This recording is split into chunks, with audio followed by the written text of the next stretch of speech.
WXVT, Greenville, Greenwood, Cleveland. Delta News at 10 starts now.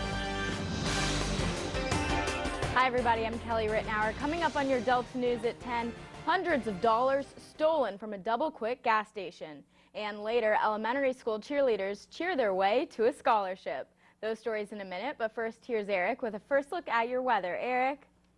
Hey Kelly, it was a cool and rather breezy start to our Saturday as we were still dealing with some of the lingering effects from last night's thunderstorms that moved through the area that dropped quite a bit of rain, creating a lot of little minor flooding areas late last night, but that has since dissipated as we went throughout the day. That sun came out and really dried us out as we went through the afternoon hours, and it looks like we're going to see more of that sunshine as we go across our Sundays. It's looking like a very beautiful day for tomorrow, but as we move into the first half of the week, it looks like the temperatures are really going to start climbing up as it's going to feel more like spring after a cool week here. We're going to be definitely heating up as we move into this first week of April. And could we see more thunderstorms make their way back into the Delta? All of those details in your 7-8 in just a little bit. Now back to Kelly. Thanks, Eric. Good evening and thanks for joining us. Your Delta News at 10 begins in Indianola, where police are looking for a 20-year-old male responsible for stealing hundreds of dollars from a Double Quick. It happened on Thursday. A complainant reported 20-year-old Akeem Brown stole over $500 from a Double Quick on Highway 82 East. A warrant has been issued for Brown for grand larceny. If you have any information regarding this case, call the Indianola Police Department or Crime Stoppers. A top Mississippi budget writer says lawmakers will agree to spend $168 million more than expected in the year beginning on July 1st. House Appropriations Chairman Herb Frierson, a Poplarville Republican, says money has been set aside for a $1,500 pay raise for all teachers and a $1,000 pay raise for some state employees who make less than $30,000 a year. Negotiators continued meeting today, agreeing to file placeholder bills to technically meet an 8 p.m. deadline, with a plan to reveal the actual numbers later. Lawmakers have until the end of Monday to approve budgets. Frierson says the state will also pay to train a class of state troopers. Lawmakers also plan to add $10 million to Mississippi's K-12 funding formula, although that is still far from filling the gap. The city of Mount Bayou hosted a celebration parade to honor its own state champions, the Lady Hornets women's basketball team. Proud supporters lined the streets outside John F. Kennedy High School to celebrate the city's first major high school championship. The JFK Lady Hornets were escorted in style, waving and throwing candy from the seat of a Corvette. The parade also featured the ladies' coaches and the JFK marching band. Band members Corderic Davis and Vernell Mitchell said people had doubts about the Lady Hornets, and that makes this victory that much sweeter. People was like, they not gonna win, they gonna get down there, they gonna start losing, and like we was losing for a minute, and then they came back up in the fourth quarter, yeah, with great leadership and stuff. It's been crazy ever since. School just been different, you know, they've been a lot more alive. Shout out Lady Hornets. Y'all did that. Y'all made history. Ain't nobody else done did that. I got your shirt on right now. The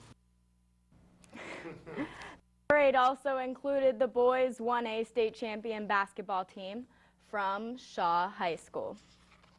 In Greenville, students from local elementary schools brought their school spirit to O'Bannon High School. The Greenville Park Commission held its 19th annual cheerleading competition. 3 teams competed in the Pee Wee division, with 6 schools entering teams in the 9 to 11 age group. Supervisor for the Park Commission, Irvin Thomas, says the event is meant to provide something special for the girls since there are fewer activities for them to do. Weddington Elementary School continued its domination in the competition, with its 9 to 11 team winning the 5th year in a row, and its Pee Wee team also won their 4th consecutive title. Walton McDavid, principal of Weddington, says his students exude excellence both in and out of the classroom. We're number 9 in the state of Mississippi out of all schools in the state of Mississippi, so we take our extracurricular and our academics very, very serious. Besides the team competition, there was also an individual jump-off between a couple members from each squad. The pair from Armstrong Elementary showed off their hops by placing 1st and 2nd. On a damp and breezy morning, hundreds of runners participated in the 3rd annual Viking Half Marathon and 5K. More than 450 runners entered the race to maze through downtown Greenwood. It was a family affair with participants of all ages. The run helps promote wellness in the city of Greenwood. Today's winner in the half marathon was Jim Brown from Oxford, finishing with an amazing time of 1 hour, 16 minutes, and 27 seconds.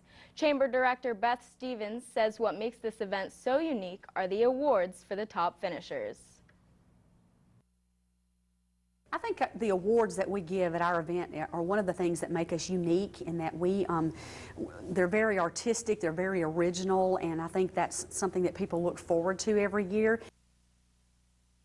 Miss Haley Ferris hand-painted a variety of Delta landscapes on wood blocks as this year's prizes. Following the marathon, local band Gunboat played for the crowd as people enjoyed some catfish and pizza.